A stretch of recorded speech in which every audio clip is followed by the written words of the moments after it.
Buenas noches, bendiciones en Cristo Jesús y en Santa María siempre Virgen. Les habla Rodrigo Andrés Calvo, apologeta católico y miembro del movimiento Juan 23. Esta noche vamos a sostener un debate, Eduardo y yo, tenemos pendientes desde hace unos meses, sobre Ignacio de Antioquía, su naturaleza, su fe, si efectivamente es católico o evangélico como lo asegura él. Entonces, hoy vamos a tener un debate donde vamos a demostrar las dos posturas, vamos a analizarlo con pruebas y bueno, cada uno de ustedes tomará su decisión, analizará los argumentos y pues ustedes ya son los que sumarán, restarán, multiplicarán, dividirán y sacarán el producto de toda esta discusión. Ustedes son los que toman al final la decisión. Bienvenido, Eduardo, buenas noches, ¿cómo estás? Muy bien, Rodrigo. Recuerda decir que yo tengo todo derecho legal sobre el video de subirlo y transmitirlo en vivo en mi canal. Perfecto, claro que sí. Eduardo tiene autorización de transmitir este video, tiene todos los derechos para hacerlo en su canal. Efectivamente, aquí es libre este asunto, no tenemos piñuelas y bueno, claro que sí, es compartido los derechos de este video. Ok, bueno, entonces lo vamos a presentar, ¿no? Sí. Bueno, pues no, como yo ya les dije, creo que ya prácticamente me presenté. Soy Rodrigo Calvo, apologeta católico y miembro del movimiento Juan 23. Hoy vamos a tratar el tema de Ignacio de Antioquía. ¿Es católico? Bueno, ¿fue católico o evangélico? Voy a exponer mis argumentos con base a las cartas de Ignacio de Antioquía, que son el testimonio escrito que él nos dejó. Y bueno, ustedes serán los que juzgan. Muchísimas gracias. Le doy el paso a Eduardo para su presentación. Ok, bueno, bendiciones. El que no me conozca, mi nombre es Eduardo Gutiérrez y soy pastor cristiano evangélico, apologista y evangelista. Esto no es como una especie de justificación ni nada por el estilo, pero yo no tengo absolutamente nada preparado ni ninguna exposición. Yo no pensaba que era un debate a exposición, sino más bien a pues un conversatorio. Así que aquí vamos a ver lo que sale, gloria a Dios. Bueno, aunque tú me invitaste hace más de una semana, pero listo. Pero yo pensaba que era, pues, ya sabes, un debate, ¿cómo que te dice? Modo callejero. Exacto, exactamente. Ok, pues bueno, va a ser un mix de este modo callejero para que todos se enteren. O sea, va a ser, cada uno va a tener 20 minutos de exposición. Voy a empezar yo, por pedido de Eduardo. 20 minutos de exposición. Y luego de la exposición vamos a tener 4 tiempos, cada uno de 5 minutos. De 5 minutos donde nos vamos a estar contrapunteando los argumentos. ¿Vale? Entonces, eso va a ser lo que vamos a desarrollar el día de hoy. Saludos a todos los que se encuentran conectados a través del canal Rodrigo Calvo y también a través del canal de Eduardo Gutiérrez. Muchas bendiciones para todos. Entonces, la primera parte va a ser, aquí voy a cuadrar 20 minutos de exposición. Les voy aquí a marcar primer tiempo, segundo tiempo, tercer tiempo y cuarto tiempo, para que nadie tenga más de lo necesario. Entonces, como les dije, vamos a empezar con 20 minutos de exposición. Aquí están los 20 minutos establecidos. Eduardo, si quiere, también puede tomar los tiempos. No hay ningún problema para que él también verifique la transparencia pues, de este diálogo. Y si tú quieres, ya puedo empezar. ¿Te parece bien? Comienza, dale. Bueno, vamos a empezar a partir de este instante. Bueno, hermanos, entonces, Ignacio de Antioquía es un cristiano del siglo II. Él escribe sus cartas alrededor del año 107 y escribe 7 cartas, son los únicos documentos que tenemos de él. La carta a los Efesios, Magnesios, Trayanos, Romanos, Filadelfos, a los Esmirnenses o Esmírnotas. Y vamos a recorrer cada una de las 7 cartas para demostrar que él es efectivamente católico. Entonces, primero que todo, los evangélicos creen que hay una separación entre Jesucristo Dios y Jesucristo hombre, porque como Dios no puede tener sangre, o sea, el que murió para ellos fue Jesucristo hombre, porque Dios no puede morir. Pero miren lo que aquí nos dice en la carta a los Efesios, capítulo numeral 1, versículo 1, dice: siendo imitadores de Dios, reanimados por la sangre de Dios. La sangre de Dios. Aquí nos habla Ignacio de Antioquía sobre la sangre de Dios, obviamente refiriéndose a la segunda persona de la Trinidad.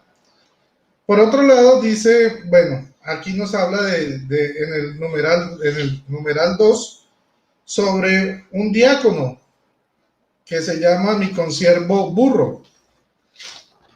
Pero además, la iglesia está dividida en, según Ignacio de Antioquía, obispos, presbíteros y diáconos.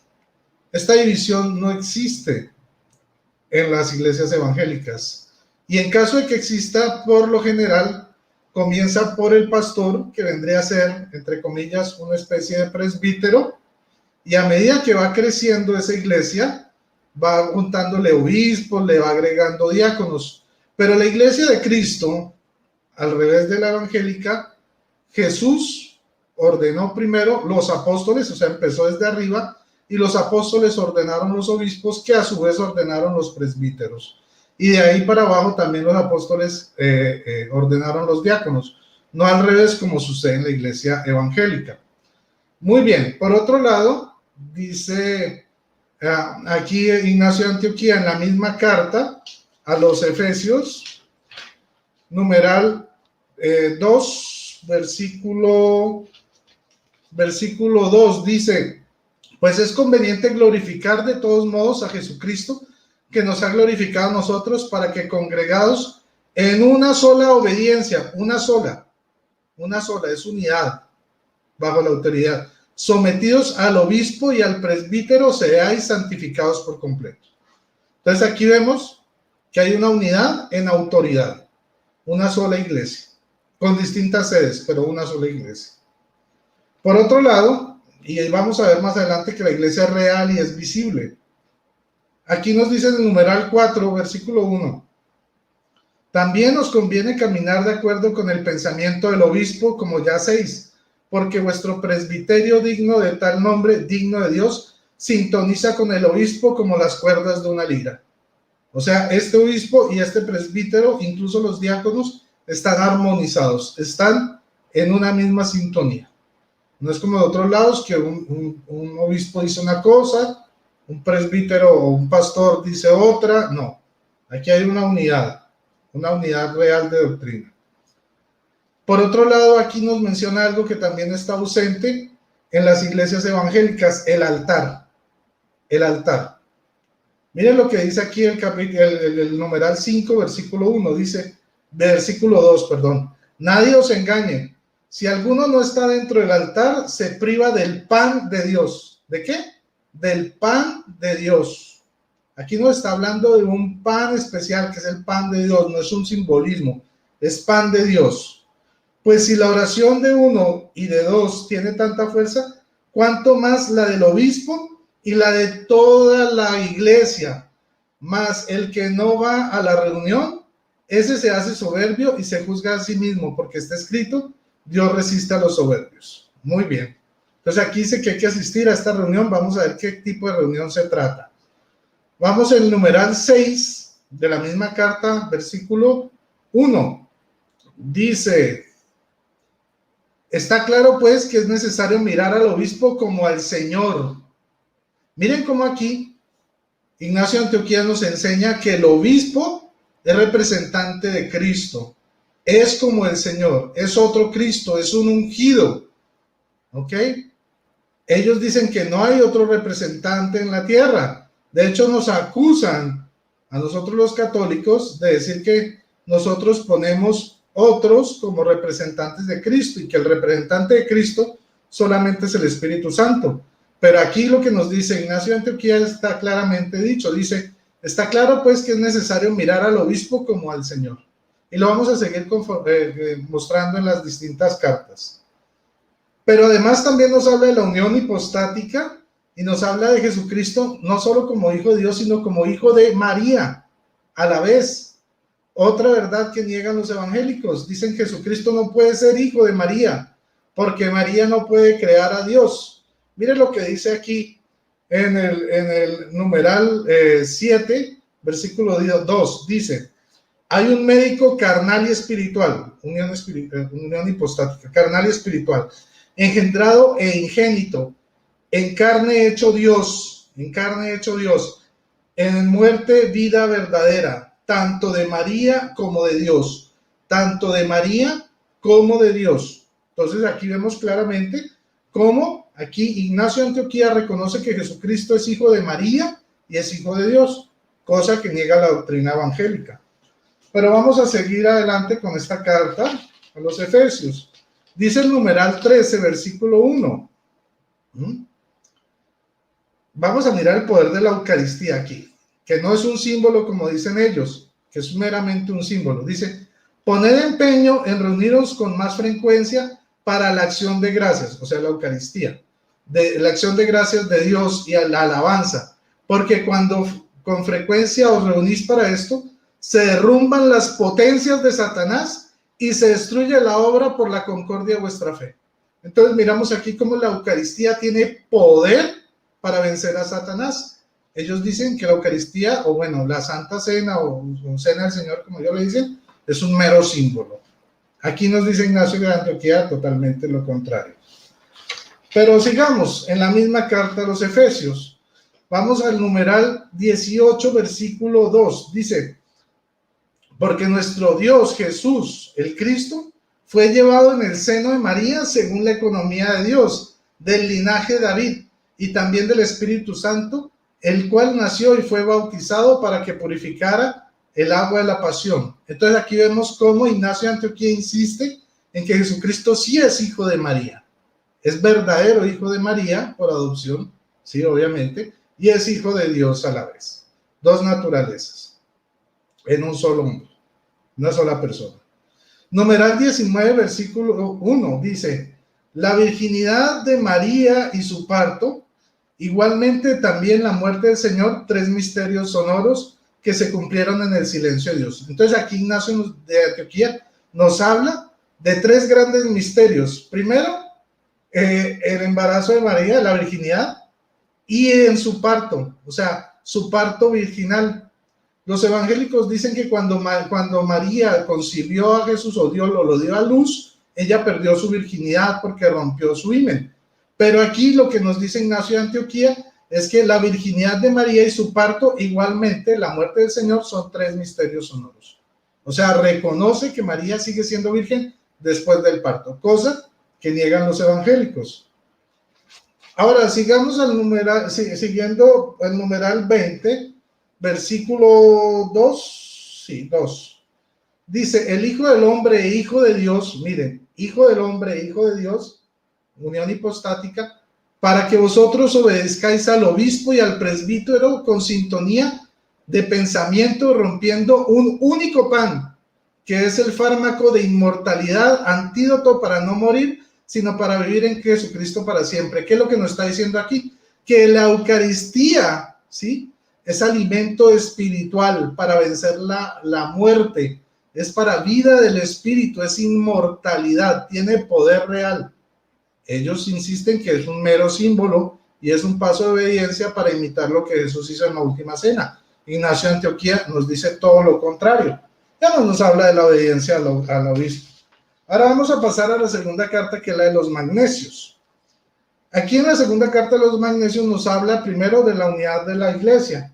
Dice en el numeral 1, versículo 1, Canto a las iglesias a las que ruego unidad de la carne y el Espíritu de Jesucristo, nuestra vida para siempre, unidad de la fe y de la caridad, para que, a la que nada es preferible, lo más principal de Jesús y del Padre. Entonces miren aquí cómo habla que hay una unidad visible, o sea, en la carne y en el Espíritu de Jesucristo, nuestra vida en la fe y en la caridad. Hay una unidad visible en la iglesia. Ellos hablan de una unidad invisible, ¿ok?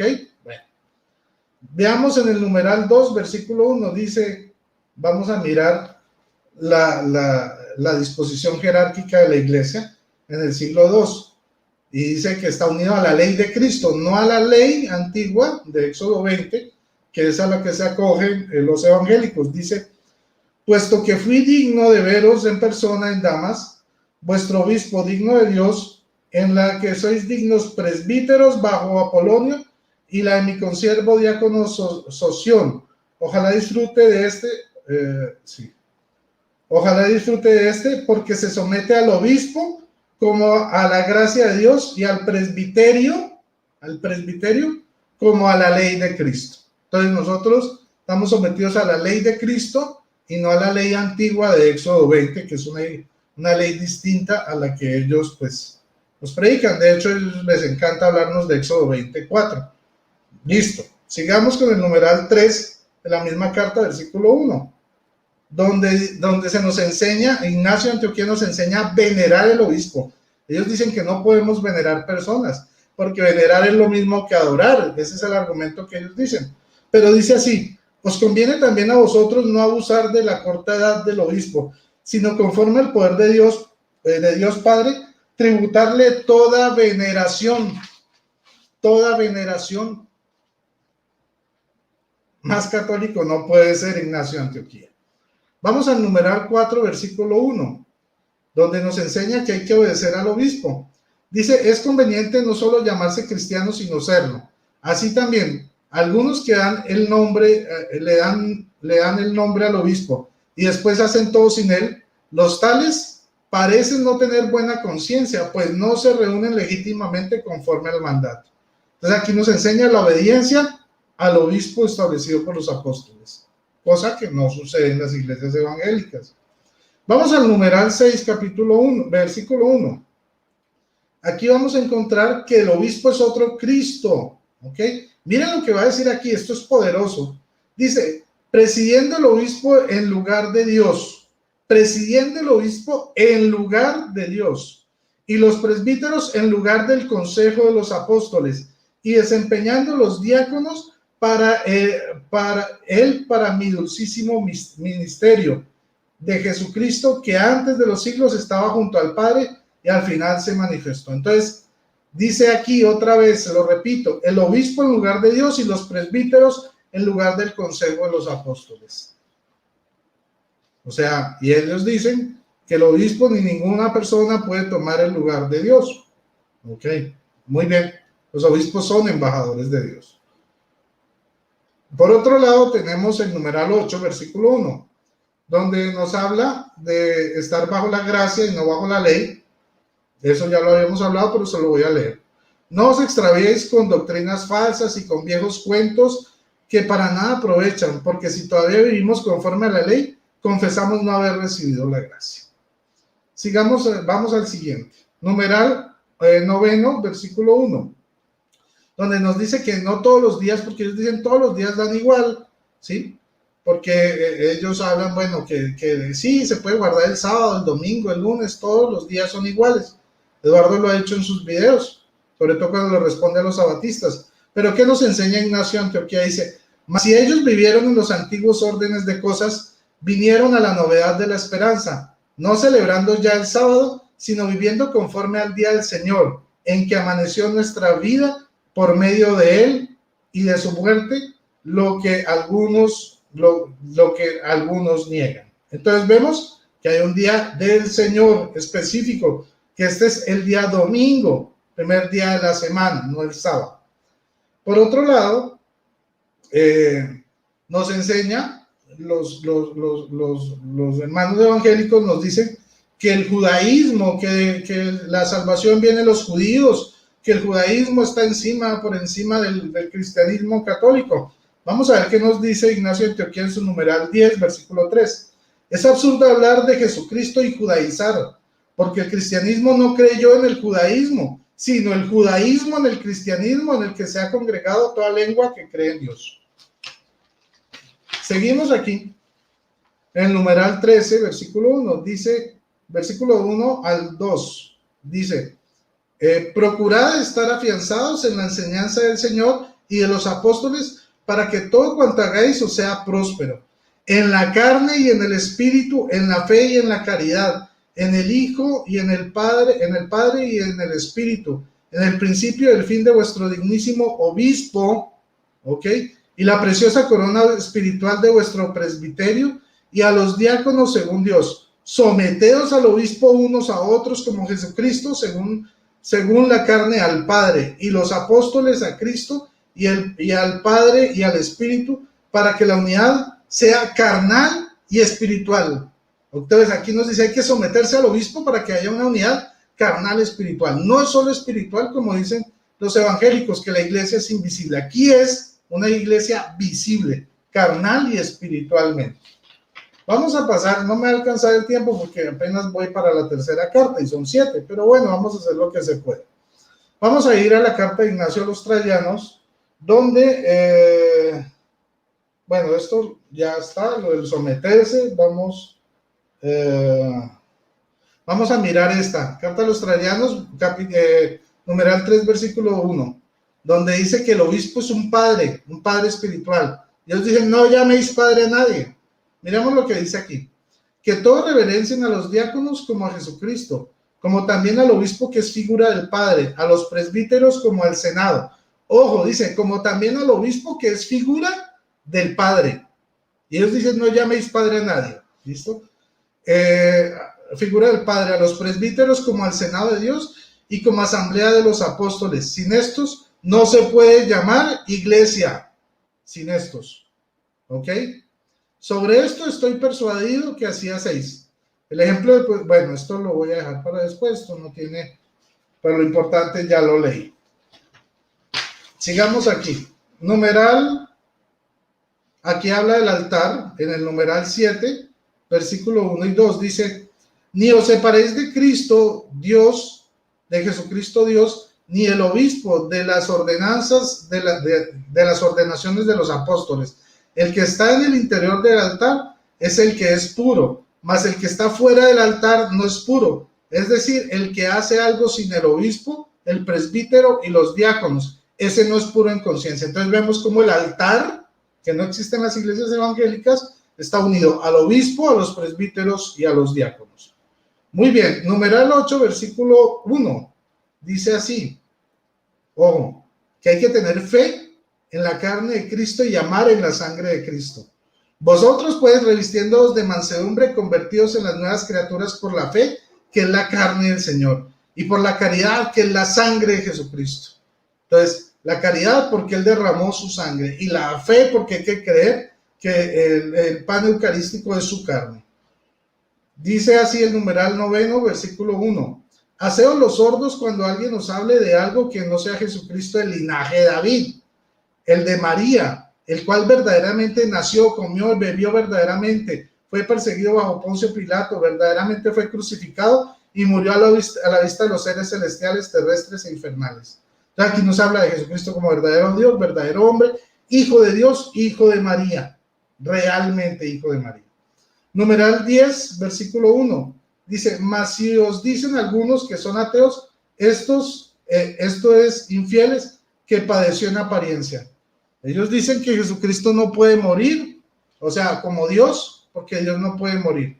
Voy a terminar con por ahora, donde dice numeral 12, versículo 1, permaneced en la concordia y en la plegaria en común, porque os conviene a cada uno de vosotros, sobre todo a los presbíteros, reconfortar al obispo, para honra del Padre y de Jesucristo y de los apóstoles.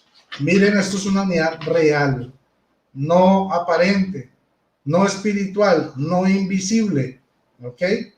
Luego voy a seguir con la carta a los romanos, ¿sí? Y los filadelfos, y terminaré con la de los esmirnotas. Muchas gracias. Bueno, voy a darle el paso a Eduardo.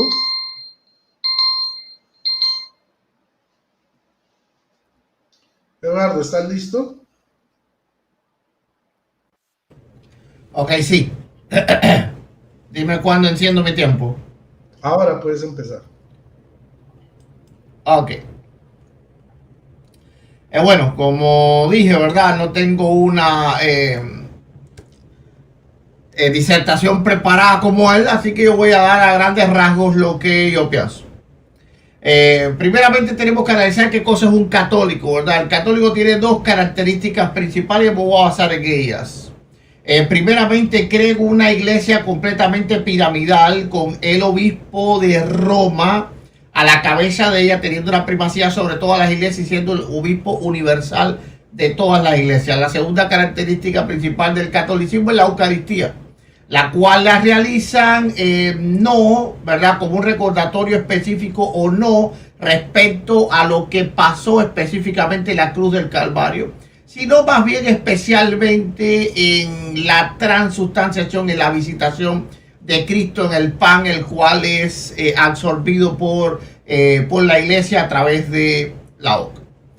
No confundamos misa con Eucaristía, porque la misa va más allá y tiene otras cosas que la Eucaristía. La Eucaristía es simplemente parte de la misa. Ahora, vamos a ver que para Ignacio de Antioquía la Eucaristía no significaba transustanciación, sino la muerte específicamente. Es decir, la muerte, y no es lo que lo ven los católicos. Va a ver, los católicos ven a la Eucaristía como una vivificación de Cristo dentro de la iglesia. Ok, pero vamos a ver que Ignacio no la creía así. ¿Y por qué no la creía así? Bueno, porque por supuesto el evangélico era solo escritura.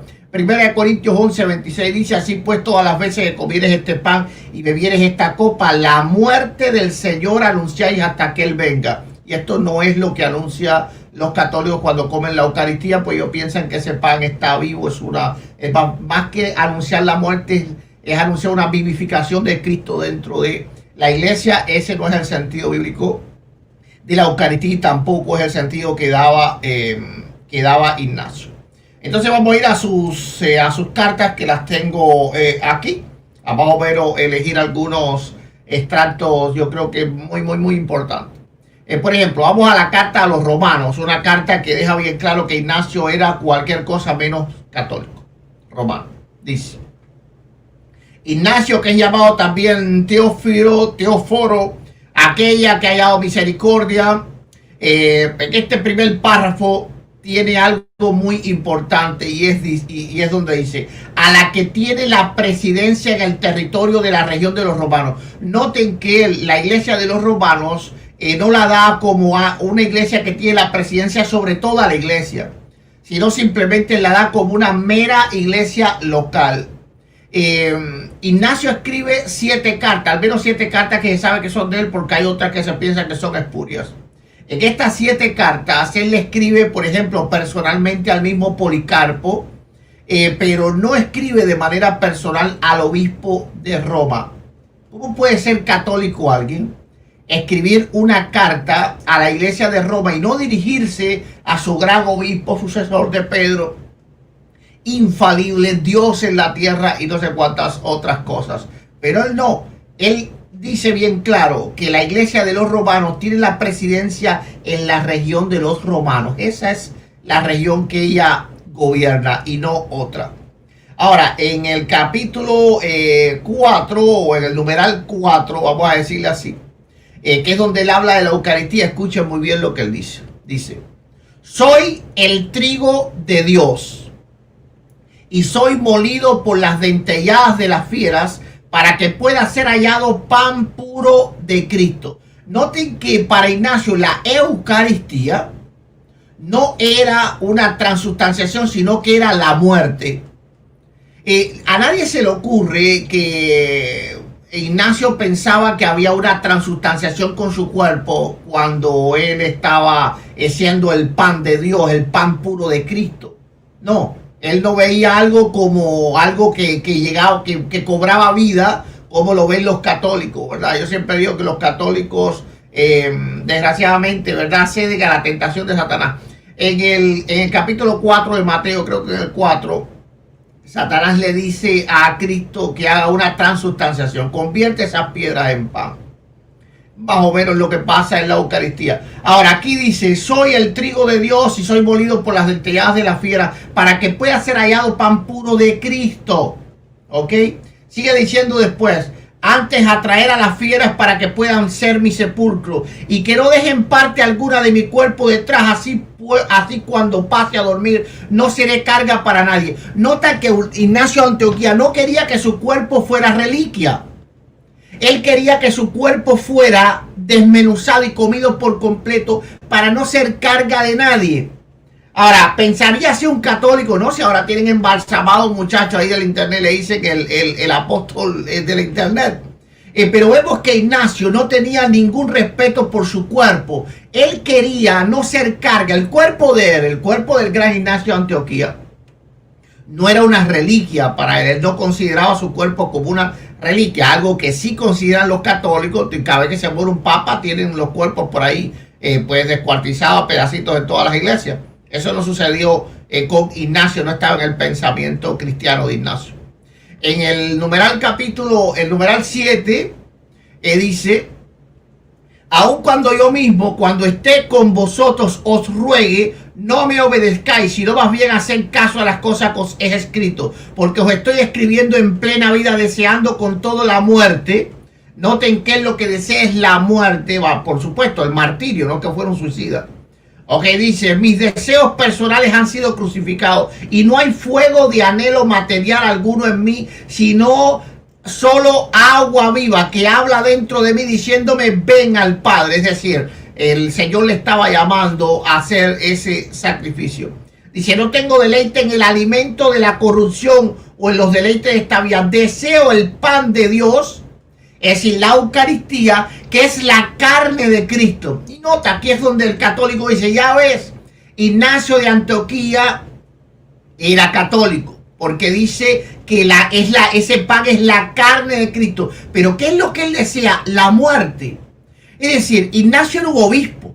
Si él desease el pan de la Eucaristía, no tenía que morir para eso. Solamente agarrar un pedazo de pan, la manga, lo que dicen los curas, y ya se convirtió en la carne de Cristo y se la come. Pero él desea esa carne de Cristo, la desea realmente y sabe, ¿verdad?, que la carne de Cristo es la muerte. No es un pedazo de pan hecho por una monja y convertido por un cura. Esto refuta por completo toda la Eucaristía católica. Deseo el pan de Dios, que es la carne de Cristo. ¿Cuál pan él deseaba?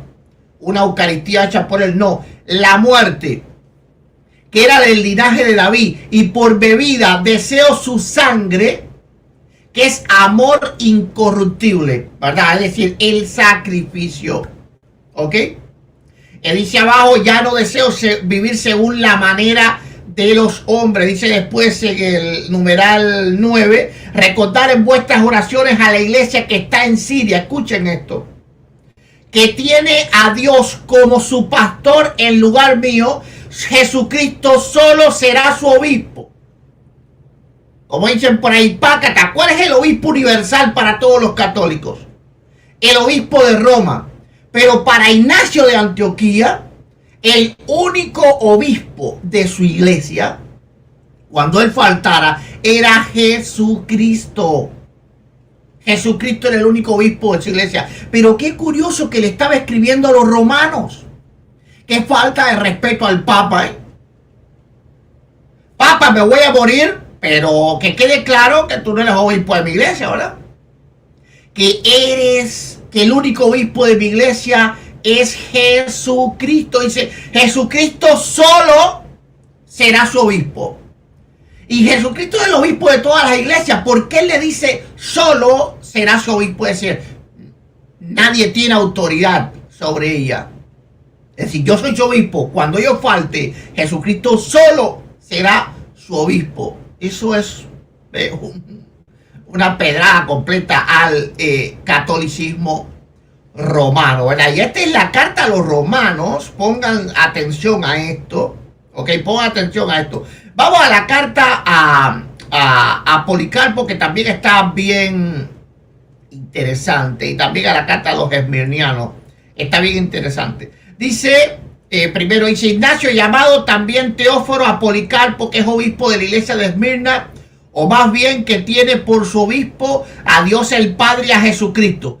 Noten nuevamente que Ignacio tenía la firme convicción cristiana evangélica que el obispo universal de la iglesia es Jesucristo. Él no tenía en su fe que el obispo universal de la iglesia es el obispo de Roma, ni siquiera como un segundo, ¿verdad? Porque tal vez decía, bueno, el obispo es Jesucristo y después el de Roma. No, nada de eso. Él le vuelve a decir aquí a Policarpo de Esmirna que solamente Jesucristo es el obispo de su iglesia. Esto está tremendo. Dice en las palabras finales que él le dice, saludos a todos por nombre, en especial a la esposa de Epitropo, con toda su casa y sus hijos. Saludos a Atalos, amado mío. Saludo también al que será designado para ir a Siria. Noten que Ignacio no le da a Roma la potestad para designar un obispo en Siria. Se la da a Esmirna. Esto echa por suelo todo lo que dijo, toda la palabrería que dijo Rodrigo y toda la que va a decir de las otras cartas. Que analice la carta a Policarpo, las últimas palabras, donde dice, saludos a todos por nombre, en especial a la esposa de Epítropo. Dice, saludos también al que será designado para ir a Siria. La gracia será con él siempre y con Policarpo que le envía. Note que Ignacio se pone a disposición de Policarpo de Esmirna para que Policarpo de Esmirna no Roma. Y pero qué cosa más contradictoria, porque él iba a Roma. Así que posiblemente él iba a tener contacto ahí de una manera, de otra, a través de carta o algo así, con el mismísimo sucesor de Pedro. Pero ¿de qué iglesia él pide sucesor para él? No pide de la iglesia de Roma. Pide de la iglesia de Esmirna, donde era Policarpo. Mis mejores deseos siempre en nuestro Dios Jesucristo, en permanecer en la unidad y supervisión de Dios. Saludo a Alce, un nombre muy querido para mí, pasarla bien en el Señor. ¡Wow! ¿Quién iba a enviar sucesor para Siria? Para Antioquía de Siria. Roma, no. Policarpo. El obispo de Roma, no. Policarpo de Esmirna. Y él le escribe al obispo de Roma, no, a la iglesia de Roma, ni siquiera menciona al obispo, y dice bien claro que Jesucristo es el único obispo de su iglesia. Pero ahora le escribe a Policarpo y le dice, hey, el que tú mandes a sucederme a mí. Wow, eso es un pacatazo tremendo para el catolicismo. Un católico no puede actuar de esa forma. Es decir, un católico no puede. Imagínense que le escribe una carta a Roma y una carta, no sé, a la iglesia en Alemania y le diga, oye, cuando yo falte aquí al obispo alemán, manda tu obispo para acá. No, está excomulgado al momento. Ok. Vamos a ir a la carta de Esmirna. Dice, porque él sufrió, esto es numeral 2, voy a llamarle así, no sé. Dice aquí número 2, dice, porque él sufrió todas las cosas por nosotros para que pudiéramos ser salvos, y sufrió verdaderamente del mismo modo que resucitó verdaderamente, no como algunos que no son creyentes. Dice que sufrió en apariencia y que ellos mismos son mera apariencia, y según sus opiniones así les sucederá, porque son sin cuerpo como los demonios, ¿verdad? Y por eso entonces es que Ignacio en sus cartas habla de que es importante creer que Jesucristo murió verdaderamente, que él sufrió verdaderamente. No voy a refutar ahora, Rodrigo, voy a darlo para el tiempo de refutación, que se la apunté ahí. Pero ya aquí tenía estas notas tomadas. Dice, porque yo sé y creo que el que estaba en la carne, incluso después de la resurrección, y cuando él se presentó a Pedro y a su compañía, le dio poner las manos sobre mí, palparme, ver que no soy un demonio sin cuerpo. Y al punto ellos le tocaron y creyeron, ¿ok? Entonces lo que está demostrando Ignacio es contra los gnósticos, y eso lo sabe muy bien Rodrigo, ¿verdad? Pero me imagino que él va a torcer esa parte. Y ya vi que la torció ya. Gloria a Dios. Entonces, ok, vamos a ver qué dice en el numeral 6. A ver cómo estoy de tiempo, todavía tengo. Dice que ninguno os engañe, incluso a los seres celestiales y a los ángeles gloriosos y a los gobernadores visibles e invisibles. Si no creen en la sangre de Cristo, que es Dios, les aguarda también el juicio. El que recibe, que reciba. Que los cargos no envanezcan a ninguno. Wow, pobre papa. Porque la fe y el amor lo son en todos y nada tiene preferencia. Dice, y nada tiene preferencia antes que ellos. Pero observar bien a los que sostienen doctrinas extrañas respecto a la gracia de Jesucristo que vino a vosotros, que son contrarios a la mente de Dios. No les importa el amor, ni la viuda, ni el huérfano, ni el afligido, ni el preso, ni el hambriento, ni el sediento. Se abstienen de la Eucaristía, acción de gracia de la oración. Por ellos no admiten que la Eucaristía sea la carne de nuestro Señor y Salvador Jesucristo, cuya carne sufrió por nuestros pecados y que el Padre resucitó por su bondad. Él seguro que va a usar estos textos para decir, ves, Ignacio está diciendo que ellos no creían que realmente era la carne, pero él no se está refiriendo a la transustanciación, sino se está refiriendo que ese pan representa un cuerpo verdadero que sufrió y murió por nosotros. ¿Por qué? Porque los gnósticos pensaban que Jesucristo era una apariencia tan solo de hombre, no era un verdadero hombre. Él va a sacar todos los textos de contexto, ¿ok? Pero nosotros lo vamos a refutar debidamente. Dice el numeral 8. Dice, pero evitar las divisiones como al comienzo de los vales e ir todos a vuestro obispo, como a Jesucristo siguió al Padre y al presbítero como a los apóstoles. Y respetar a los diáconos como el mandamiento de Dios, que nadie haga nada perteneciente a la iglesia al margen del obispo. Considerar como Eucaristía válida la que tiene lugar bajo el obispo, bajo uno a quien él ha encomendado. Escuche lo que dice ahora. Allí donde aparezca el obispo, ahí debe estar el pueblo. Allí donde está Jesús, ahí está la iglesia universal, es decir, católica. Y como dice, bueno, Ignacio de Antioquía, claro que era católico, sí menciona inclusive la palabra católica. Hay que ver en el sentido que él la menciona, porque en el sentido que él la menciona es completamente contraria a lo que piensa el catolicismo. Primeramente, en el silogismo que emplea Ignacio de Antioquía no aparece de ninguna forma ni Roma ni su obispo. Ahora, ¿cuál es la percepción que tiene la iglesia católica? Donde está la iglesia católica, ahí está Jesucristo. Pero no, ese no es el silogismo que él usa. Él dice, allí donde está Jesús, allí está la iglesia. Es decir, la iglesia católica dice, Jesús no puede estar fuera de la iglesia católica. Donde está la iglesia católica, ahí está Jesús. Bueno, no funcionaba así para Ignacio de Antioquía. Para Ignacio de Antioquía, donde está Jesús, está la iglesia católica.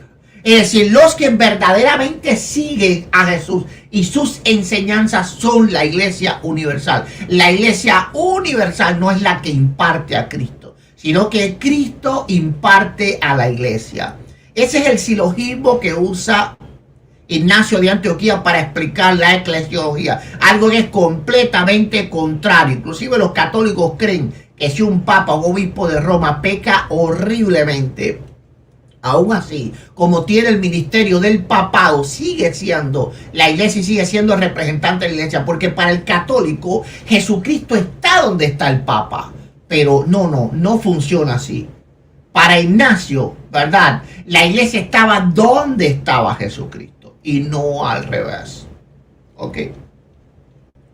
Entonces, vemos claramente, ¿verdad?, que Ignacio de Antioquía, vamos a ir dando conclusión, me quedan 2 minutos, Ignacio de Antioquía no acude al obispo de Roma para tener sucesor para su iglesia, pero él escribe a Roma, y así que se vuelve más fuerte este argumento. Si él no hubiera escrito a Roma, alguien pudo decir, bueno, tal vez entonces no tenía tiempo, iba a morir, iba a la muerte. Pero no, esto se vuelve completamente irrefutable cuando entendemos el hecho de que él escribe a Roma e iba camino a Roma. ¿Qué era lo más cuerdo como católico? Yo voy a la misma ciudad del obispo de Roma.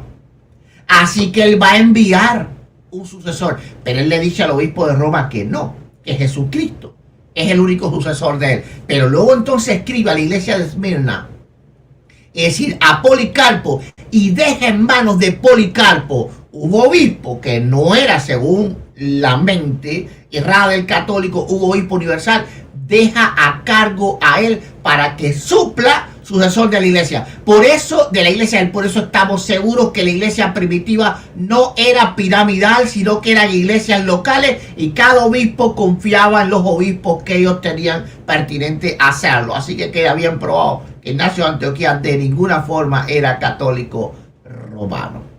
Termino. Listo, te quedaron 5 segundos. Muy bien. Vamos entonces a cuadrar ahora 5 minutos, el primer tiempo de respuestas. Entonces, voy a empezar en este instante. Bueno, lo primero que dice Eduardo es que la iglesia de Roma, o sea, que la iglesia no era jerárquica. Hemos escuchado a Ignacio de Antioquía hablándonos de someterse al obispo bajo la autoridad del presbítero y de los diáconos. Efectivamente sí es jerárquica, contradiciendo lo que dice Ignacio de Antioquía. Por otro lado, él dice que Eucaristía no significa transubstanciación, Eucaristía significa muerte. Bueno, Eucaristía significa acción de gracias, no sé dónde saca él que Eucaristía significa muerte. Por otro lado, él dice que la carta de los romanos se dirige como a una mera iglesia local, como cualquier iglesia. Vamos a ver lo que dice Ignacio de Antioquía en su saludo.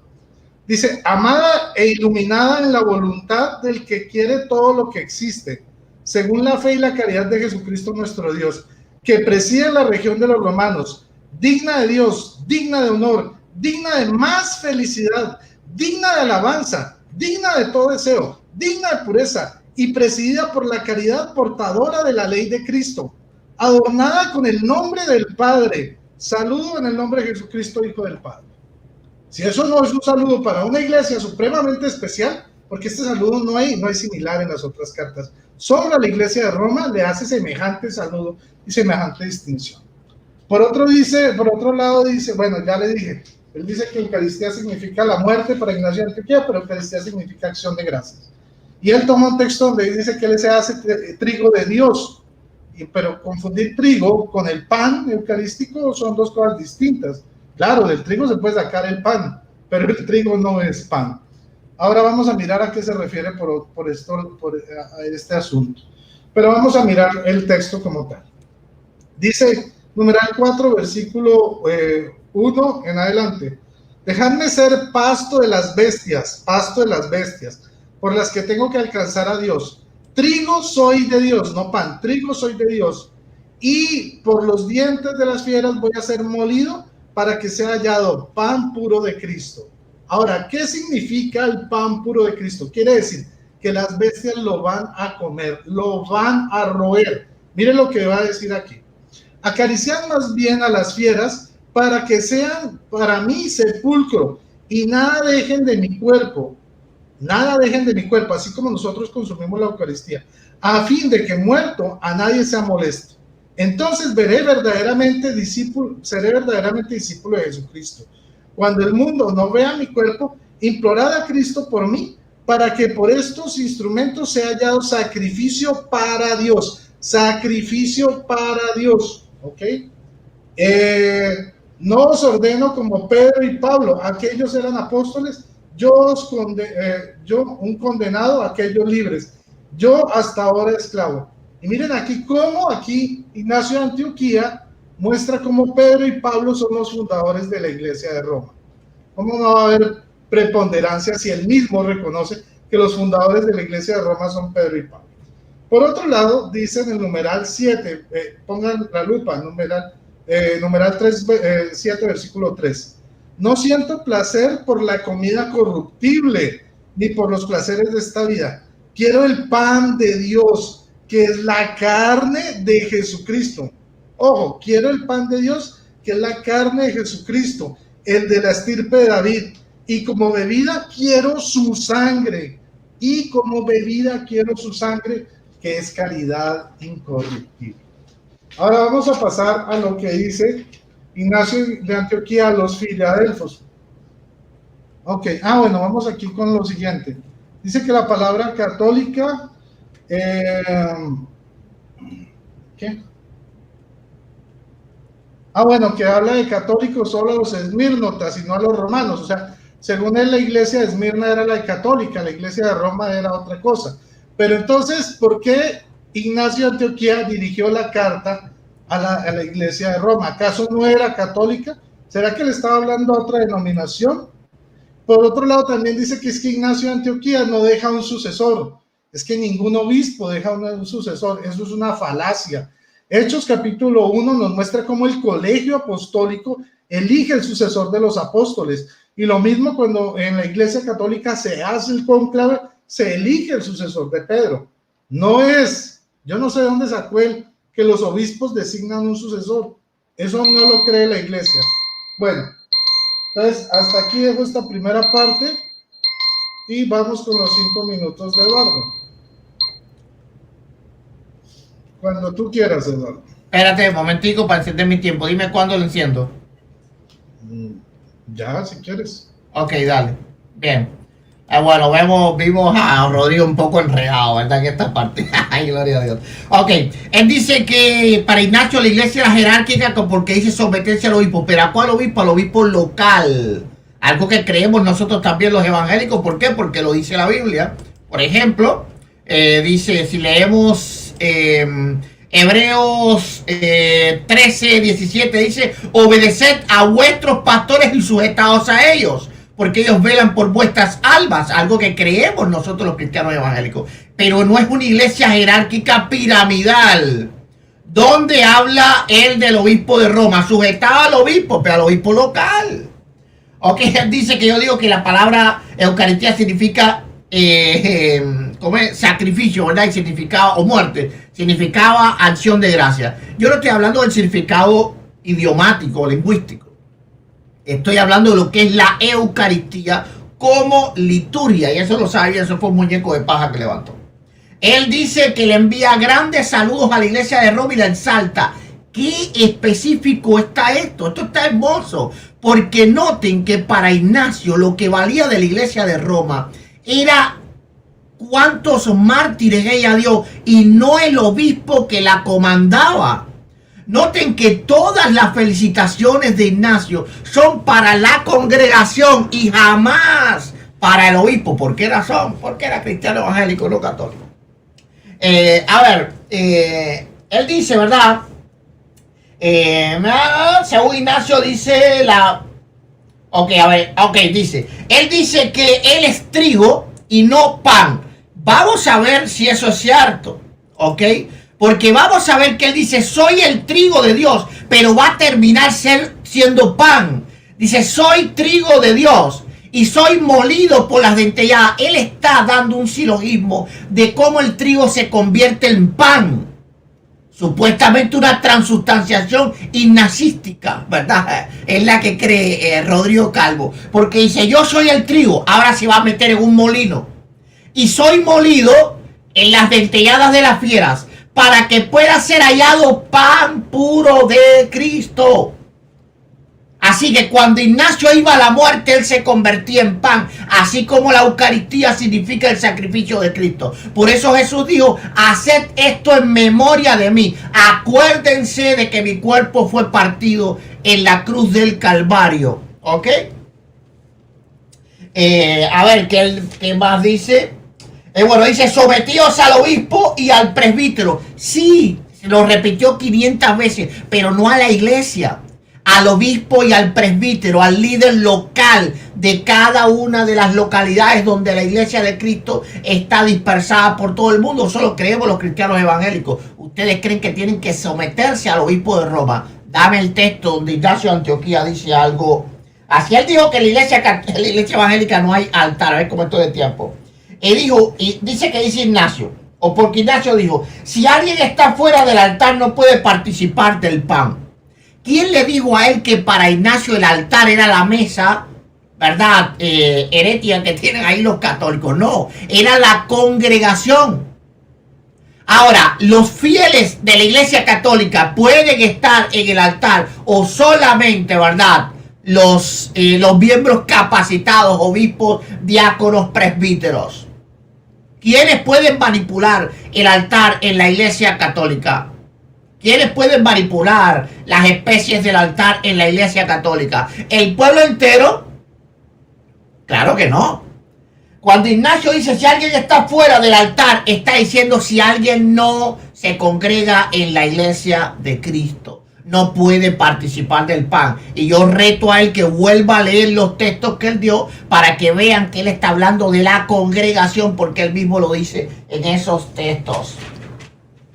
Dice mirar al obispo como el Señor. Eso está gracioso, ¿verdad? Él no podría leer entonces Efesios, por ejemplo, a ver, 5:22, donde dice las casadas estén sujetos a sus propios maridos como al Señor. Él dice que por eso los obispos son otros Cristos, son representantes. Es decir, que los maridos también son representantes. Estuvo gracioso, pero por poco me río cuando tú dijiste esa barbaridad. Gloria a Dios. Bueno, se me está acabando, tengo 10 segundos solamente. Él dijo que Ignacio, bueno, ya lo voy a dejar ahí, porque ya me quedan pocos segundos y me voy a quedar corto. Dale. Justo a tiempo. Muy bien.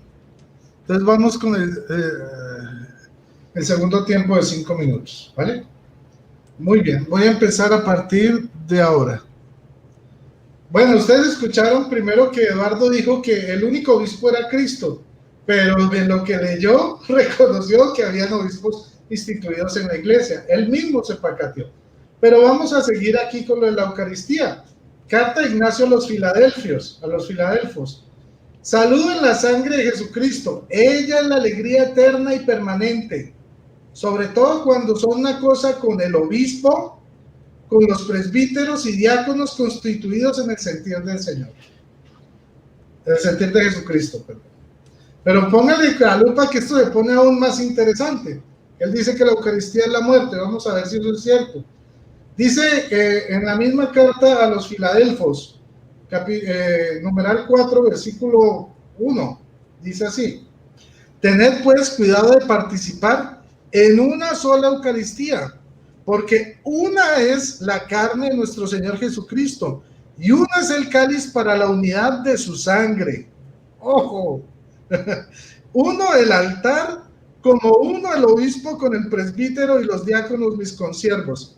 Miren cómo aquí él había dicho que el altar era la comunidad y que la Eucaristía era la muerte, pero aquí nos dice todo lo contrario Ignacio de Antioquía. Dice, tened pues cuidado en participar en una sola Eucaristía, porque una es la carne de nuestro Señor Jesucristo, uno es el cáliz para la unidad de su sangre, uno es el altar, como uno el obispo con el presbiterio y los diáconos, mis consiervos, a fin de que lo que hagáis, lo hagáis según Dios. ¿Dónde dice que el altar es la congregación? Si aquí bien define los cargos de cada uno en la congregación. Pero eso no termina aquí. Vamos a seguir en el numeral 5, versículo 1 en adelante. Dice así: vuestra oración me hará perfecto ante Dios para que alcance la suerte de conocer, la suerte concedida por misericordia, refugiándome en el Evangelio como en la carne de Cristo y en los apóstoles como presbiterio de la iglesia. Amemos pues también a los profetas, porque también ellos anunciaron el Evangelio, esperando en él, y pusieron en él su esperanza, creyendo en él, se salvaron y permaneciendo en la unidad de Jesucristo. Entonces miren aquí cómo él dice que su refugio es el Evangelio y la carne de Cristo. Más eucarístico no puede ser. Ahora, vamos a mirar aquí la carta, seguimos en el numeral 8, versículo 2, dice, pongan atención, porque aquí Ignacio de Antioquía está contra la sola escritura, un principio protestante y evangélico. Numeral 8, versículo 2, contra la sola escritura, dice, os exhorto a no hacer nada por el espíritu de contienda, sino conforme a la enseñanza de Cristo, pues he oído algunos que dicen, si no lo encuentro en los archivos, en el Evangelio, no creo. Sola escritura. Dice, y cuando les digo que está escrito, me responden, hay que probarlo. Para mí los archivos son Jesucristo, y los archivos inviolables son su cruz y su muerte y su resurrección, y la fe por mediación de él, en la que los los que quieren, por mediación de él, en los que quiero por vuestra oración ser justificados. Entonces vemos cómo Ignacio de Antioquía está claramente en contra de un principio protestante fundamental como la sola escritura. Pero ahora vamos a la carta a los Edminenses. Dice así, numeral 1, versículo 1. Convencido respecto a nuestro Señor Jesucristo, que es realmente de la estirpe de David, según la carne, hijo de Dios, según la voluntad y el poder de Dios, nacido realmente de una virgen, nacido de una virgen. O sea, que quiere decir que nació y María seguía siendo virgen. Ahí está. Ellos dicen que no, que María perdió la virginidad en el momento que nació Jesús. Pero dice, nacido realmente de una virgen, bautizado por Juan, a fin de cumplirse por él toda justicia. Ok, dice aquí, porque todo, el numeral 2, porque todo esto sufrió por nosotros para que seamos salvos, y verdaderamente sufrió como verdaderamente resucitó. Asimismo, como, no como algunos incrédulos que dicen que padeció en apariencia, y ellos son apariencia, y como lo piensan, también les sucederá, serán incorpóreos y fantasmales. Efectivamente, esta era una doctrina gnóstica que está viva actualmente hoy entre los evangélicos. Listo. Muchas gracias. Bueno, entonces, aquí acaba... no, perdón. Aquí, con mi intervención, comienza el segundo tiempo. O sea, que sigue tu segundo tiempo. ¿Cuándo empiezo? Ahora sí, ahora mismo sí. Ok, ya, dale. Bueno, él dijo que Ignacio dice que hay que tributarle veneración al obispo. La pregunta es, ¿se le da culto? Si no se le daba culto al obispo, entonces lo que practican los católicos no es la veneración a la cual se refería Ignacio, así que queda refutado. Él dice que presidiendo el obispo en lugar de Dios. Bueno, hay que entender que la Biblia nos llama a nosotros parte de Cristo. Por ejemplo, en Gálatas 2:20, no yo más vive Cristo en mí. En Primera de Pedro 2:5, nosotros somos piedra viva. En Efesios 1:23 somos el cuerpo de Cristo. Así que refería a la iglesia como Dios mismo, como Cristo mismo, es porque somos parte de su cuerpo, no porque somos otros Cristos, porque hay un solo Cristo, a no ser que él crea que hay dos Mesías. Él dice que los cristianos decimos que la salvación viene de los judíos, eso no lo decimos nosotros, lo dice el propio Señor en Juan 4:22, dice la salvación viene de los judíos. Ahora, él mismo dijo, ¿verdad?, que ellos se referían a que padecían apariencia. Y aquí es donde Ignacio de Antioquía, ¿verdad?, defiende la Eucaristía, no por ser transubstanciación, sino porque es la representación en memoria de un cuerpo verdadero y no de un fantasma. Así que eso está refutado también. Él dice que los filadelfios dicen que la Eucaristía, el altar, ok, no es entonces la congregación. ¿Cómo que no? Vamos a ver qué dice. La Eucaristía, el altar, los obispos, los presbíteros. ¿De qué está hablando? De la iglesia en comunión. Ahora está diciendo que no comas otra Eucaristía, porque había Eucaristías que creían que memorizaban a un Cristo que era un fantasma. Y eso él mismo lo leyó. Me imagino que se confundió. Él nunca debió haber leído esas partes de las cartas. Ahora él dice que Ignacio está contra la Escritura. ¡Pau! ¡Qué mentira! Vamos a ver que primeramente, y le reto que vuelva a leer ese texto, Ignacio habla de las contiendas. ¿Por qué? Porque hay contiendas bíblicas. Hay gente que dice, no, búscame en la Biblia tal cosa. O la Biblia dice, o los unicitarios que dicen, no, búscame en la Biblia donde está la palabra Trinidad. Ahora, ¿en qué es lo que está defendiendo Ignacio? La justificación solo por la fe. Un precepto evangélico. Dice que para él la fe es Jesucristo, ¿verdad? Su sacrificio, la cruz del Calvario, lo que es la Eucaristía para nosotros los cristianos evangélicos. Y solo es justificado por ella. ¡Pácata! ¿Ok? Ahora él dice que es nacido de una virgen.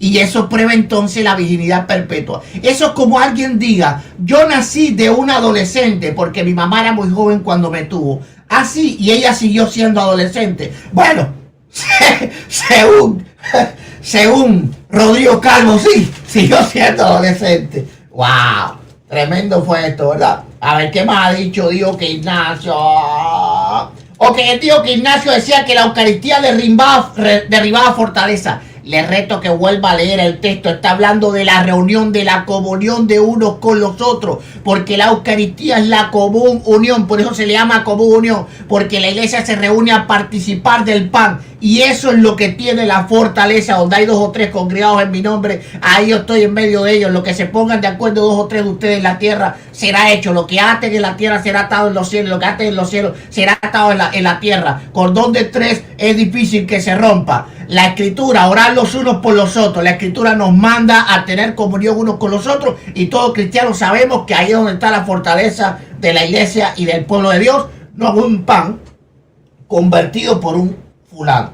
¿Qué más dijo? Que la Eucaristía para Ignacio significaba inmortalidad. No, para Ignacio lo que significa inmortalidad es la obediencia. Y eso lo vemos también en Romanos 2:7, donde dice: vida eterna a los que perseverando buscan honra, gloria e inmortalidad. ¿Verdad? Siguiendo el precepto bíblico de la Eucaristía, lo cual también nosotros creemos que debe de cumplirse, porque nosotros cada vez que participamos del pan o del vino debemos de hacerlo en memoria de lo que hizo Jesucristo en la cruz del Calvario por nosotros, porque a Él sea honra y gloria por todos los siglos de los siglos. Amén. Así caminamos en honra, gloria e inmortalidad. ¿Qué más dijiste, Rodrigo? Yo creo que no dijiste más nada. Creo que he refutado todo lo que has dicho.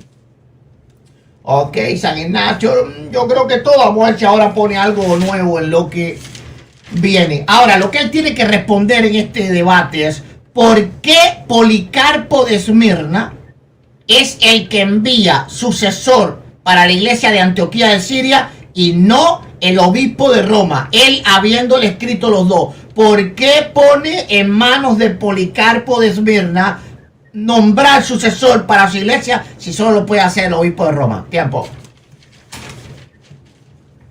Vale, te quedaron 2 segundos. Muy bien. Ahora vamos a empezar con el tercer tiempo. Vamos a empezar a partir de ahora. Bueno, siguiendo con la carta de los esmírnotas o los herminianos, dice lo siguiente, en numeral 4, versículo 1. Que nadie se engañe, y los seres celestes y la gloria de los ángeles y los príncipes visibles e invisibles, si no creen en la sangre de Cristo, están sujetos a juicio. El que pueda entender, que entienda. Si no creen en la sangre de Cristo. Vamos a seguir con el numeral 7 para que sigamos entendiendo a qué se refiere con esto. Numeral 7, versículo 1. Están alejados de la Eucaristía y de la oración por no confesar que la Eucaristía es la carne de nuestro Salvador Jesucristo, la que padeció por nuestros pecados, a la que por bondad resucitó el Padre. Los que se oponen al don de Dios, al regalo de Dios, mueren haciendo disquisiciones, ¿ya? Disquisiciones. Les convenía amar para que también resucitase. Huid de las divisiones como principio de males. Entonces miren aquí lo que dice: porque no confesar que la Eucaristía es la carne de nuestro Señor Jesucristo. Ese es el problema, no confesarlo. Ojo con eso. Están alejados de la Eucaristía. Dice el numeral 8, siguiente: seguid todos al obispo como Jesucristo al Padre. Seguid todos al obispo como Jesucristo al Padre. Autoridad. No era lineal ni democrática, como dice Eduardo, era jerárquica. Y al presbítero como a los apóstoles. Reverenciar a los diáconos como al mandato de Dios. Nadie haga lo relacionado a la iglesia sin el obispo. Sin el obispo. Téngase por válida aquella Eucaristía celebrada por el obispo o la que él mismo autorice. Donde aparezca el obispo, él dice que el único obispo es Jesucristo, allí está la comunidad. Como donde está Jesucristo, allí está la iglesia católica, universal. No es el nombre de una denominación, son las características de la iglesia de Cristo, porque nuestra iglesia católica no tiene nombre. Busquen cualquier parroquia un letrero donde diga Iglesia Católica Apostólica Romana, no dice parroquia, porque nuestra iglesia no tiene nombre como las denominaciones, como evangélica, pentecostal, no. Entonces aquí estaba hablando de la iglesia de Cristo universal. Ahora, es ilógico que él diga que la iglesia es universal, pero que solo se estaba dirigiendo a la iglesia de Esmirna. O sea, que solo la iglesia de Esmirna era universal y las otras 6 cartas a las que dirigió sus cartas que tienen, o sea, no son universales, son otras iglesias distintas? ¿O es que, por ejemplo, Pablo, cuando dirigió a los romanos, entonces solo era la iglesia de Roma, a la carta de los Corintios era solo a Corinto? Eso es un argumento traído de los cabellos. Y dice, no es lícito sin el obispo bautizar ni hacer el agape. Bueno, sigamos al siguiente. Dice, numeral 9, versículo 1. Es bueno reconocer a Dios y al obispo. El que honra, ojo, honrar al obispo es honrado por Dios. El que hace algo a escondidas del obispo da culto al diablo. Entonces, miren aquí cómo se honra al obispo. Es decir, cuando dije veneración, no, es que eso hablaba de otra veneración. Y acá dice que hay que honrar al obispo. Y dice que el que no lo honra, ¿sí?, da culto ¿a quién? Al diablo. ¿Tiene que ver esto con la doctrina evangélica? No, esto es doctrina católica. Ahora miremos el numeral 12, versículo 1.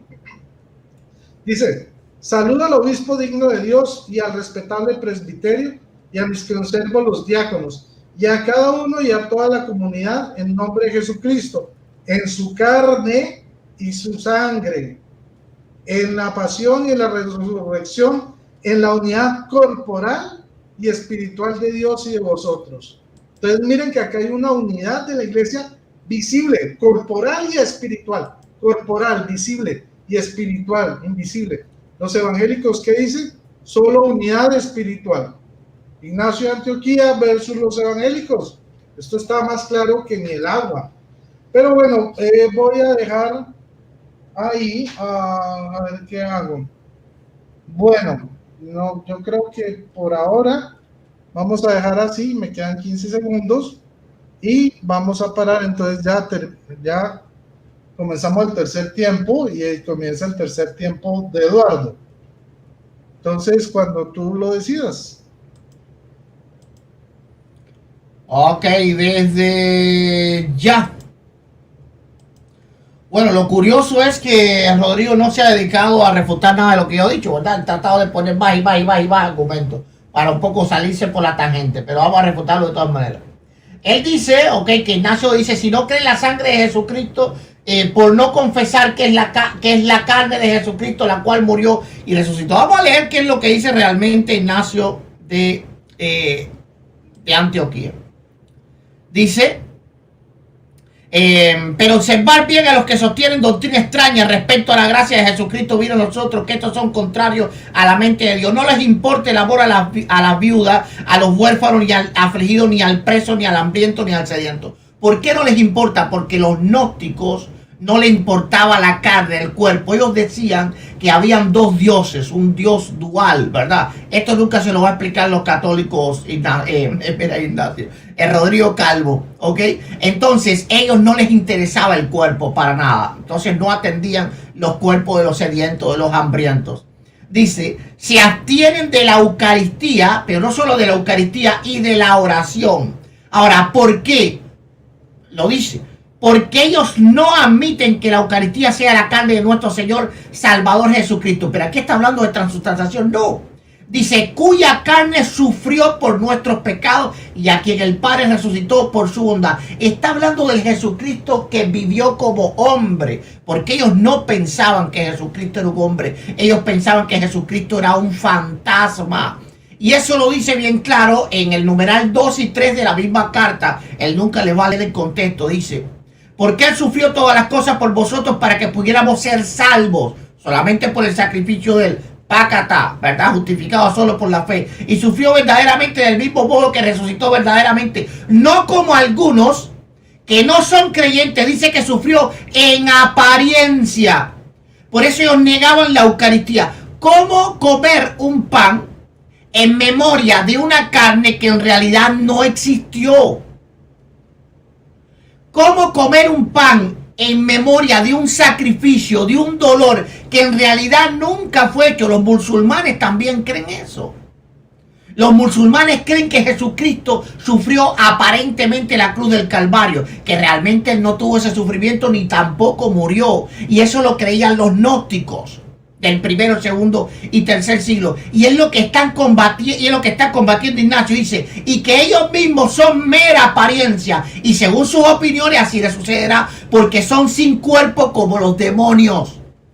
Entonces los gnósticos pensaban que Jesucristo era sin cuerpo, y Ignacio le dice, no, sin cuerpo son ellos como los demonios, porque sé y creo que él estaba en la carne. Esto no se los va a leer. Aquí es donde viene el engaño de los apologistas católicos. Me da pena que no lean todo el contexto. Porque sé y creo que él estaba en la carne, incluso después de la resurrección. Y cuando él se presentó a Pedro y su compañía le dio, poner las manos sobre mí, palparme y ver que yo no soy un demonio sin cuerpo. Por eso entonces abajo él dice que estos se abstienen de la Eucaristía porque no creen que realmente Jesucristo era cuerpo. ¿Ok? Así que lo que él está diciendo es falso. Él dice dice Ignacio que obedezcan al obispo. Sí, esto lo dejé bien claro porque esto es solo Biblia. Ignacio era evangélico. Hebreos 13:7, acordado de vuestros pastores. Hebreos 13:17, obedecer a vuestros pastores. Hebreos 13:24, saludar a todos vuestros pastores. Hechos 20:28, apacentar al rebaño que el Espíritu Santo os ha puesto como obispo. Filipenses 1:1, primero Timoteo 3:1, los requisitos de los obispos que no lo cumple ninguno de los obispos católicos ni de los presbíteros católicos porque ninguno son casados. Tito 1:5. Entonces la Biblia claro que habla de los ministros locales, porque todo lo que dice Ignacio de Antioquía en sus cartas es obedecer a tu obispo, a tu presbítero, como al Señor, no al obispo de Roma. Lo que Rodrigo tiene que probar aquí es que Ignacio tenía algún tipo de sujeción al obispo de Roma. Vemos que no, ni siquiera habla con el obispo de Roma para que supla obispo para su iglesia, sino que eso se lo deja a Policarpo de Esmirna, que verdaderamente era un discípulo de los apóstoles. Esa era la diferencia entre Policarpo de Esmirna y el obispo de Roma. El obispo de Roma era un obispo, bendito sea el Señor, pero Policarpo de Esmirna realmente tenía la autoridad de los apóstoles. Tiempo. Ok.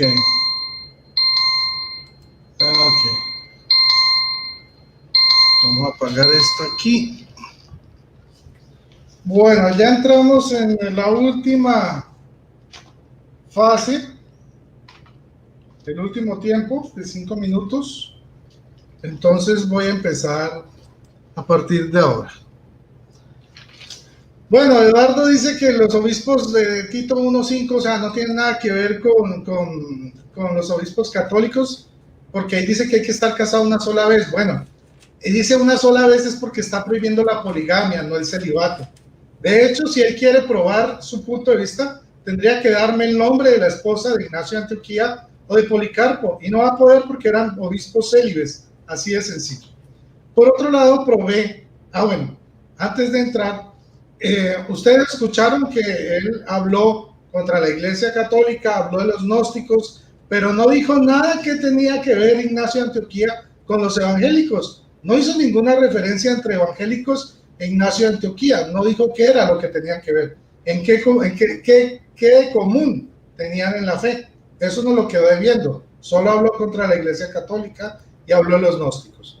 Por otro lado, yo probé que Ignacio de Antioquía hablaba de la sangre de Dios, hablaba del pan de Dios, hablaba del obispo, primero hablaba de una jerarquía, primero que está el obispo, luego el presbítero y luego el diácono. Él dice que no hay jerarquías según Ignacio de Antioquía y según los evangélicos, pero ahí lo vimos a través de las 7 cartas. Por otro lado, vimos que Ignacio de Antioquía dijo que el obispo es un padre, hay que tenerlo como el padre igual, ¿sí? Hay que honrarlo, hay que venerarlo, es como obedecer al Señor, ¿sí? Hay que darle obediencia. Habla del presbiterio como embajadores de Cristo, ¿sí? Y habla también como diáconos, y dice que estos 3 jerárquicos, estos niveles jerárquicos, son padres de nosotros en la fe. Por otro lado, también habla del altar, cosa que ellos no tienen, y vimos que hablaba específicamente del altar. No era que el altar era la comunión, ya vimos el texto específico donde se refuta eso. También habla de que la Eucaristía es alimento de vida eterna, ¿sí? Presencia real, poder de Dios que derrota al diablo, ¿sí?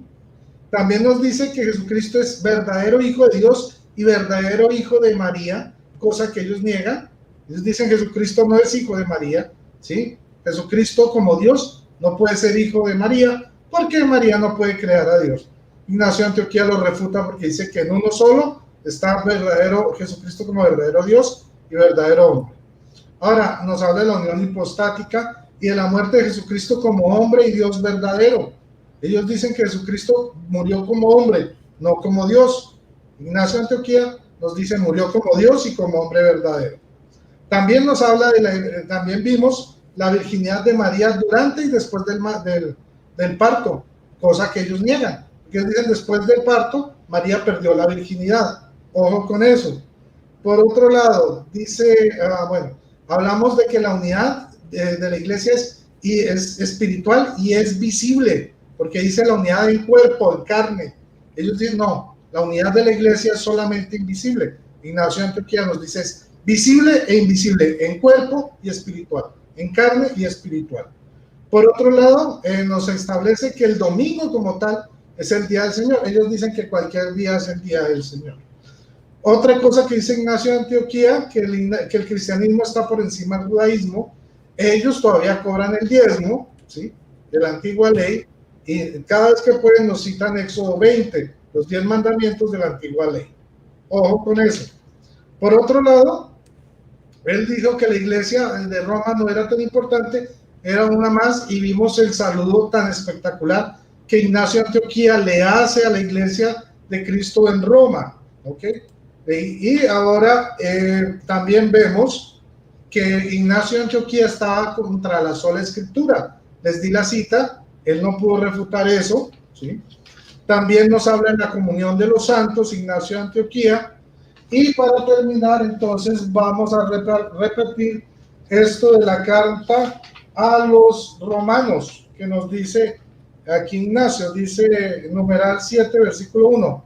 No siento placer por la comida corruptible, ni por los placeres de esta vida. Quiero el pan de Dios, que es la carne de Jesucristo, el de la estirpe de David, y como bebida quiero su sangre, que es caridad incorruptible.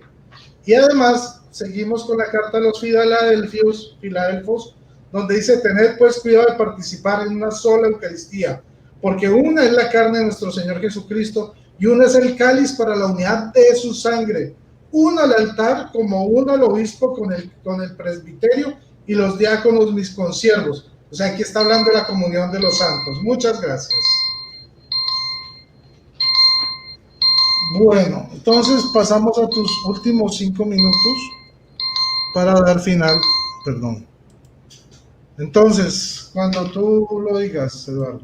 Ok, momento, vamos a encender mi tiempo. Ok, desde ya. Bueno, aquí lo que hizo Rodrigo fue lanzar un montón de falacias, ¿verdad? Él lanzó la falacia de ignorancia diciendo de que si yo no podía decir quién era la esposa de Ignacio, entonces Ignacio era célibe. Bueno, yo no puedo decir quién es la esposa de Rodrigo Calvo y no por eso Rodrigo Calvo es célibe. ¿A quién se le ocurre eso? Dijo que yo no dije que yo no dije cómo tenía que ver Ignacio con los evangélicos en este último tiempo. Bueno, este último tiempo me dediqué a refutar las falacias, las falsedades que él había hecho, algo que él no podía hacer. Él nunca ha ido contra mis argumentos, no puede, lo sabe. Ni siquiera se ha batido con el caso de quien nombra el obispo el sucesor de Ignacio es Policarpo de Esmirna y no el obispo de Roma, lo que echa por el suelo por completo el catolicismo. Ni siquiera nombró ese argumento.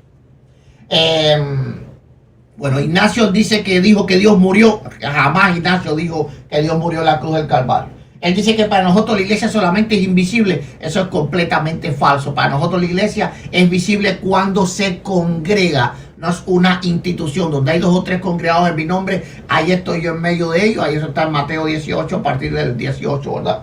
Ok. Él dice que Ignacio dice que el día del Señor es el domingo y nosotros nos reunimos cualquier día. La escritura dice que hay unos que hacen mención de los días y otros para otros los días son cualquiera. Para nosotros los días son cualquiera. Como el apóstol Pablo dice, así que eso es completamente bíblico. Él dice que le envía saludos a Roma y que es a la única iglesia que le envía saludos. Esto es falso. Vamos a leer lo que dice Ignacio a la iglesia de los Efesios.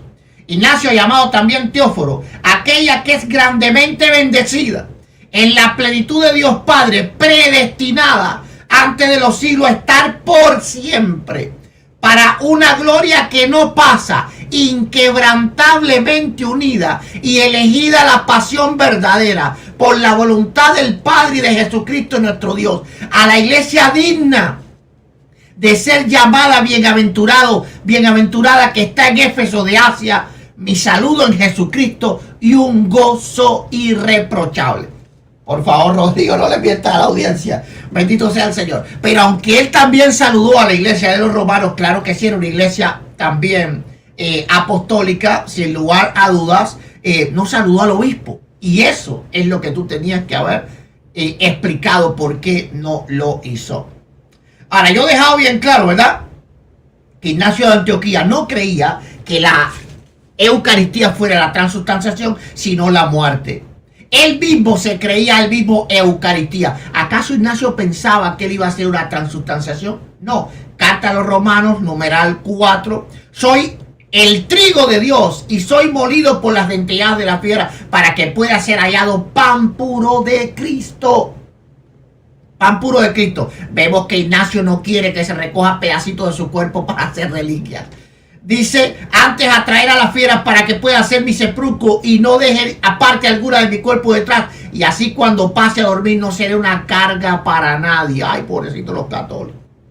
Se quedaron sin reliquias. ¿Ok?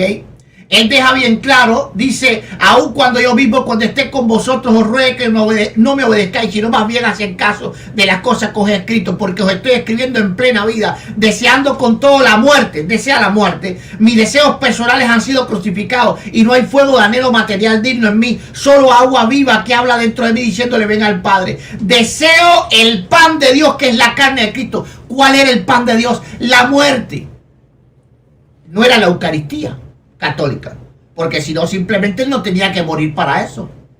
Dame un pedazo de pan, sangarabun gilipán y petit pao, pum, varita mágica y ahí está la carne de Cristo, se la comía y san se acabó. No, deseo el pan de Dios, que es la carne de Cristo, que es el linaje de David, y por bebida deseo su sangre, que es amor incorruptible. Ya no deseo vivir según la manera de los hombres.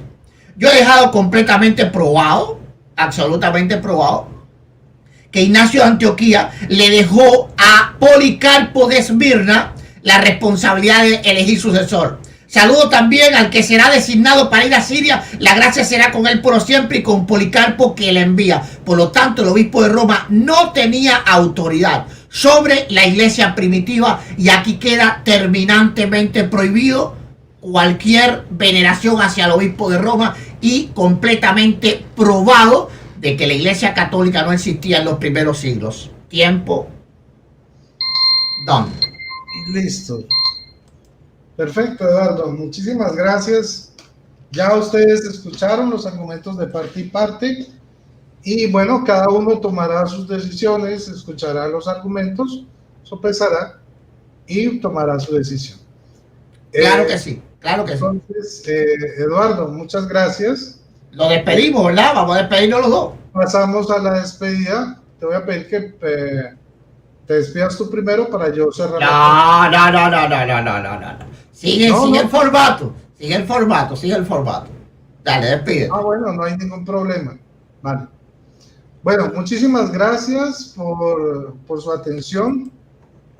Por favor, compartan este debate, porque compartiendo ustedes están evangelizando. Recuerden darle su like, manito arriba. Si les gustó, si no les gustó, pues manito abajo. Lo importante es que dejen su opinión.